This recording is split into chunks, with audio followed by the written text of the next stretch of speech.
Welcome to our channel electrical finger tips. मैं आप लोगों के बीच आज फिर से हाजिर हूँ एक नए वीडियो के साथ। बहुत सारे कॉन्फ्लिक्ट्स हैं एनएचपीसी जेईई के सिलेबस को लेकर, जिसको लेकर लगातार हमारे यूट्यूब चैनल पे, हमारे इंस्टाग्राम पे, हमारे टेलीग्राम आईडी पे बहुत बार मैसेज आया कि सर उसके एनएचपीसी के जो जेईई का फुल सिलेबस है उसको एक बार डिटेल में मतलब एक्सप्लेन कर दीजिए। तो हमने सोचा कि एक बार सच में इस वीडियो बनाना चाहिए। हमने भी सिलेबस देखा, थोड़े कॉन्फ्लिक्ट्स हैं उसमें, तो मैं सोचता हूँ कि उस पर थोड़ी सी चर्चा होनी चाहिए और मैं उसी को लेकर एनएचपीसी जेईई का फुल सिलेबस यहाँ पे आप लोगों के बीच एक्सप्लेन करना चाहता हूँ। तो इस बार जो है कुछ नई चीज़ें जुड़ी हैं, जैसे कि उस जो चीज़ें जुड़ी हैं उसको आपको मैं विस्तार से बताऊंगा, लेकिन पहले ये ध्यान देना है आपको सबसे पहले कि जो पिछले कुछ कंबाइंड पोर्शंस थे उसमें वो अभी भी उसमें हैं, उसके अलावा कुछ इसमें जुड़ा गया है। इसमें तो बेसिक 2 सेक्शन हैं ही, पहले से ही 2 सेक्शन है। एक आपका सेक्शन है इलेक्ट्रिकल पार्ट जो टेक्निकल है, और दूसरा जो नॉन टेक पार्ट है। तो इलेक्ट्रिकल में तो आपका वही इंजीनियरिंग वाला है जो आपका ब्रांच पेपर स्ट्रीम है, लेकिन जो सेकंड है वो general awareness, intelligence and reasoning है।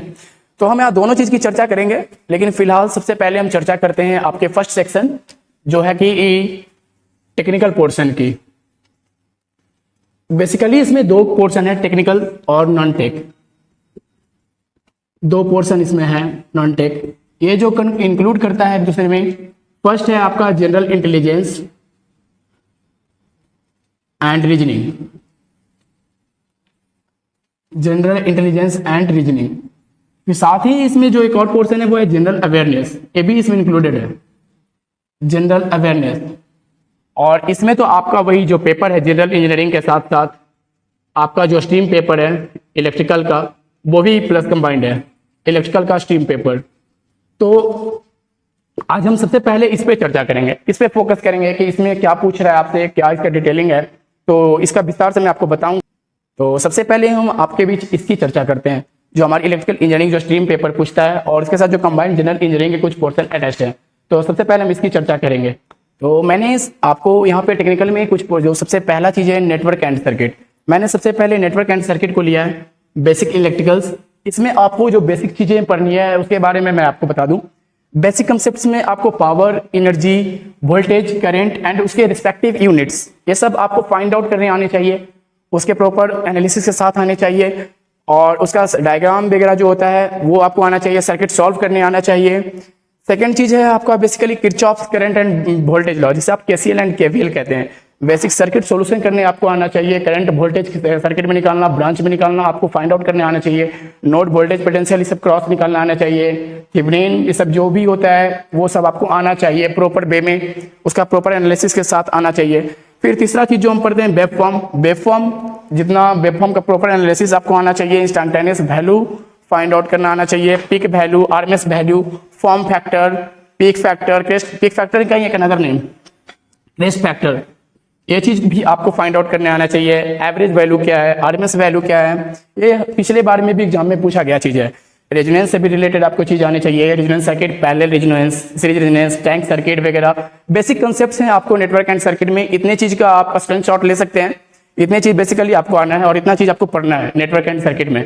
आगे मैं दूसरा चीज आपको डील करता हूँ, वो है मेजरमेंट। हमारा सेकंड सबसे इंपॉर्टेंट चीज मेजरमेंट। इसकी भी वेटेज बहुत अच्छा है एनएचपीसी के पेपर में। पिछले बार के पेपर में भी इसका जो वेटेज था मैंने देखा है, प्रीवियस ईयर में भी आप देख सकते हैं, अच्छा वेटेज कैरी करता है ये। तो इसका मेन चीज आपको जो पढ़ना है, इंस्ट्रूमेंट्स, जितने भी measuring instruments, MI type, MC type, जितने भी हैं, ईडीएम वगैरह, ये सब आपको पढ़ना है। Energy meter type, power factor metre, induction type energy meter, फिर से रेगुलेशन रिलेटेड प्रॉब्लम्स जितने भी हैं कि किलोवाट पर जो होता है, ये जो आपको निकालना होता है, रेगुलेशन पर मीटर जो भी होता है, जो भी फ्रीक्वेंसी है इसका वो आपको निकालना है। इससे रिलेटेड प्रॉब्लम्स आते हैं, आपको फाइंड आउट करना होगा। ऑल टाइप्स ऑफ ब्रिजेस, ये आपको मतलब याद कर लेना है कि कौन सी ब्रिज किस चीज के लिए, मेजरमेंट के लिए यूज होता है, कहाँ पे उसका प्रॉपर यूज करते हैं। उसका सर्किट डायग्राम भी, इसका सर्किट डायग्राम भी पूछता है, इसका जो प्रॉपर डायग्राम है वो भी पूछ लेता है आपसे। तो इसका प्रॉपर डायग्राम आपको याद होना चाहिए, जो सर्किट है वो प्रॉपर याद होना चाहिए। सीटीपीटी, ये तो सबसे मेन चीज है आपके लिए, मेजरमेंट का सबसे इंपॉर्टेंट चीज मैं इसे रखता हूँ। रेंज एक्सटेंशन के लिए हम लोग यूज करते हैं, तो आपको इस रेंज एक्सटेंशन के बारे में भी याद रखना है। सीटीपीटी कहाँ पे यूज होता है वो याद रखना है, कहाँ पे इसका क्या वैल्यूज हैं, क्या कैसे इसका रेंज एक्सटेंड करते हैं, कैसे शंट लगाते हैं, वैसे सीरीज मल्टीप्लायर लगाते हैं, वो सारा चीज आपको रेंज एक्सटेंशन में पढ़ना है, वो सब चीज आपको पढ़ लेना है। इसका बेसिकली मेन एक चीज और है सीआरओ, वो भी आपको ध्यान देना है, इसको भी अच्छे से आपको कवर करना है।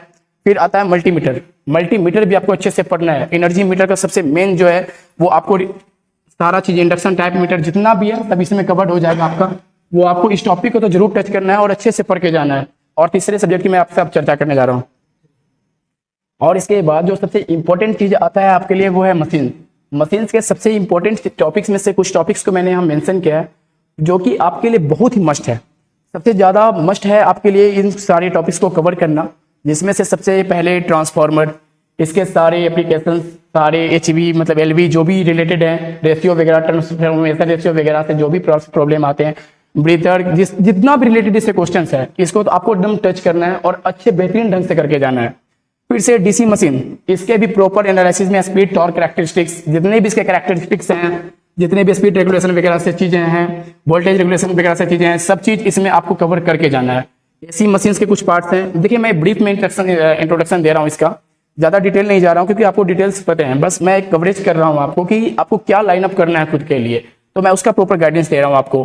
तो एसी मशीन्स में आपको इंडक्शन, सिंक्रोनस, ये सब आपको तो मतलब अपने अंगुलियों पर रट लेना है। इसके प्रॉपर क्वेश्चंस वहां रहते हैं, बहुत अच्छा वेटेज है इसका, आपको इसको पे फोकस अच्छे से करना है। फिर आते हैं आपके स्पेशल मशीन्स, जितने में भी हैं सिंगल फेज, जितने भी यूनिवर्सल मोटर वगैरह, चाहे जितने भी मशीन्स हैं जो स्पेशल्स हैं, उनके एप्लीकेशन तो आपको याद करके ही जाने हैं सारे एप्लीकेशन से, क्योंकि पिछली बार किसी एग्जाम में मैंने देखा है कि उसके एप्लीकेशन तक पूछे हुए हैं। आपको एप्लीकेशन पे सबसे ज्यादा फोकस करना है। और डीसी मशीन्स में तो आपको स्पीड टॉर्क जो कैरेक्टरिस्टिक्स वगैरह हैं उनके जो मतलब स्पीड है रिलेटेड है, वोल्टेज वगैरह जो फाइंड आउट करना है, बैकी में जो फाइंड करने हैं, वो सब आपको आना चाहिए। इसमें आपको रेगुलेशन निकालने आना चाहिए, प्रॉपर ढंग से इसके एनालिसिस होना चाहिए। इसमें जो बेस्ट है न्यूमेरिकल है, V/F रेशियो पे जो न्यूमेरिकल है वो सब आपको अच्छे तरीके से आना चाहिए। एडी करंट लॉसेस वगैरह आपको फाइंड आउट करने आने चाहिए, हिस्टैरिसीस लॉस आपको फाइंड करने आना चाहिए। कब इसकी इफिशियंसी, कब इसका इफिशियंसी मैक्सिमम होगा, उसका क्या मतलब एक कौन से लोड पे होगा, वो आपको फाइंड आउट करने आना चाहिए।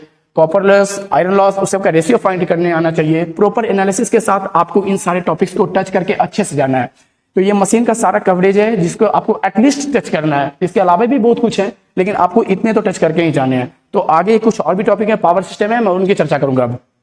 तो पावर सिस्टम में भी आपको उतना ही वेटेज है, उतना ही इसकी भी वैल्यू है, उतनी ही इसकी भी इंपॉर्टेंट है। तो आपको इन सब जो टॉपिक आपको स्क्रीन पे दिख रहा है इन सबको टच करके अच्छे से जाना है। जनरेशन में जितना भी पोर्शन है, जनरेशन में जितना भी चीज है, जितने भी प्रॉब्लम्स हैं, जितने भी क्वेश्चंस हैं, जितने भी यहाँ से थ्योरी हैं, वो आपको पढ़ के एटलीस्ट जाने हैं।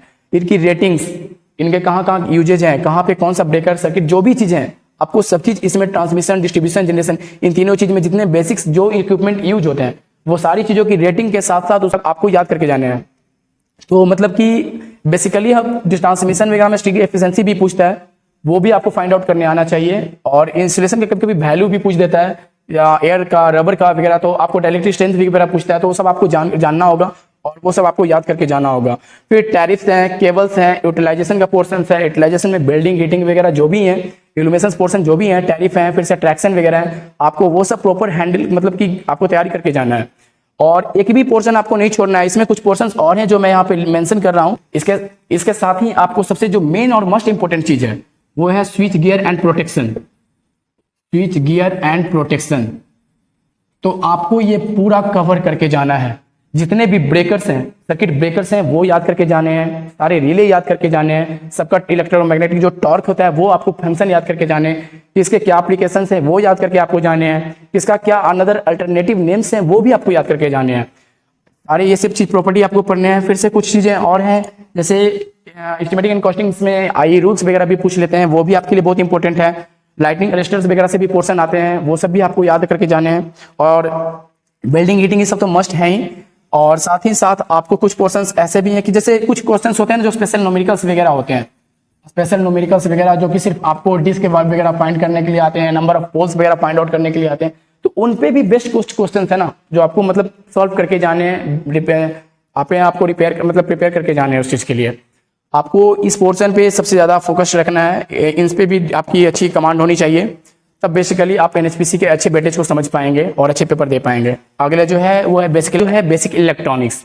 बेसिक इलेक्ट्रॉनिक्स में आप सबको डायोड, पीएन जंक्शन, उसकी बाइसिंग, जंक्शन की biasing, transistors, BJT, JFET, MOSFET, इसमें जो इसके टाइप्स होते हैं, डी मॉसफेट, ई मॉसफेट, वो वगैरह, बाइसिंग के कैरेक्टरिस्टिक्स एंड ग्राफ आपको एकदम प्रॉपर वे में एनालिसिस करके साथ जाना है। ये चीज़ 5-6 चीज़ें हैं जो यहाँ पे मैं मेंशन कर रहा हूँ। इनसे रिलेटेड जितने भी टॉपिक्स हैं आपको सबको डील कर लेना है, सबको एक बार रिवाइज कर लेना है, पढ़ के जाना है। इसमें से कोई भी चीज़ छूटना नहीं चाहिए। देखिए मैं वही चीज़ यहाँ पे लिख रहा हूँ जो बहुत ज़्यादा मस्ट है। मैं पूरा डिटेल तो आपको इतना नहीं दे सकता, लेकिन ये एक ब्रीफ ऐसा दे रहा हूँ कि हाँ इतने में आपका मतलब प्रॉपर एनालिसिस कर सकते हैं इसका।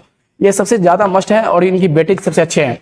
और कुछ पोर्शन जो अब रह गए हैं जनरल इंजीनियरिंग के, जो मैकेनिकल के कुछ पोर्शन हैं, उसको भी मैं थोड़ा डील कर देता हूँ। टॉपिक जैसे सॉम स्ट्रेंथ ऑफ मटेरियल से है, तो इसमें आपको कुछ पोर्शंस पढ़ के जाने हैं जो कि बहुत ज़्यादा इंपॉर्टेंट है। जो सिलेबस में एनएचपीसी ने डिसाइड किया है उसके अकॉर्डिंग बहुत ज़्यादा इंपॉर्टेंट है और अच्छा वेटेज रखता है। पिछली बार के पेपर में भी इसका अच्छा वेटेज था, जिस कारण से बहुत बच्चों के मार्क्स कमे।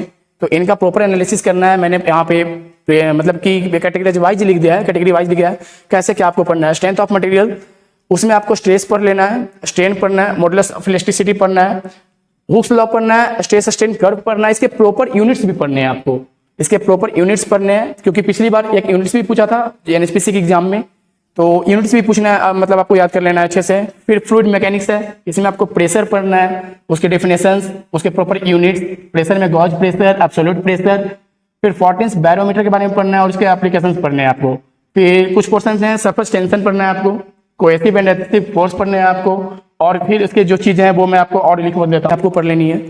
विस्कोसिटी, उसके कोफिशिएंट ऑफ विस्कोसिटी भी आपको जानना है, और इसके टेम्परेचर के कारण इस पे क्या इफेक्ट है, इसके effect of temperature on viscosity, ये भी आपको पढ़ना है। पिछली बार के एनएचपीसी एग्जाम में जो स्टोक्स लॉ का यूनिट शायद पूछा था, मुझे अच्छी तरह से याद है, शायद इसका यूनिट एक यहाँ से आया था, वो स्टोक्स लॉ भी आपको पढ़ के जाना है। यहाँ पे इस बार भी ये बहुत इंपॉर्टेंट है, इसको भी आपको माइंड में रख के जाना है। फिर एक सब्जेक्ट यहाँ पे हाइड्रोडायनेमिक्स है, जिसमें फ्लूइड मोशन से आपको रिलेटेड चीज है, तो इसमें आपको स्ट्रीमलाइन पढ़ लेना है, टर्बुलेंट फ्लो क्या होता है वो पढ़ना है, रेनॉल्ड्स नंबर एक नंबर होता है वो पढ़ना है, इसके कुछ फॉर्मूले हैं वो भी पढ़ लेना है आपको।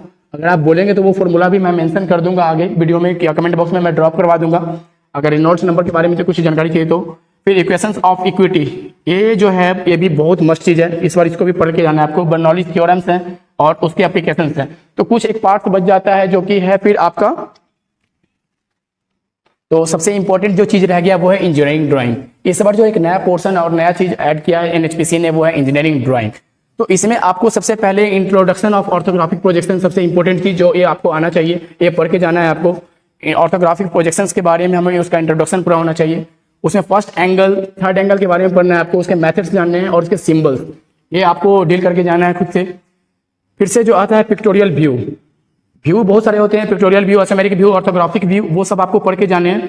तो ऑर्थोग्राफिक व्यू और इसका पिक्टोरियल व्यू से ऑर्थोग्राफिक व्यू में कन्वर्जन, ऑर्थोग्राफिक व्यू का पिक्टोरियल व्यू में कन्वर्जन, ये भी आपको सिलेबस में मेंशन किया है इस बार एनएचपीसी ने। फिर से आइसोमेरिक प्रोजेक्शन, जिसे मैं अभी बात कर रहा था कि पिक्टोरियल व्यू, ऑर्थोग्राफिक व्यू, तो फिर से आइसोमेरिक प्रोजेक्शन भी आपको एक डील करके जाना है और इसका रिस्पेक्टिव कन्वर्जन, ऑर्थोग्राफिक व्यू से आइसोमेरिक में प्रोजेक्शन में रिस्पेक्टिव कन्वर्जन भी आपको पढ़ के जाना है। तो मतलब कि ओवरऑल इंजीनियरिंग ड्राइंग में आपको इतने सारे पोर्शंस एटलीस्ट कवर करके जाने हैं।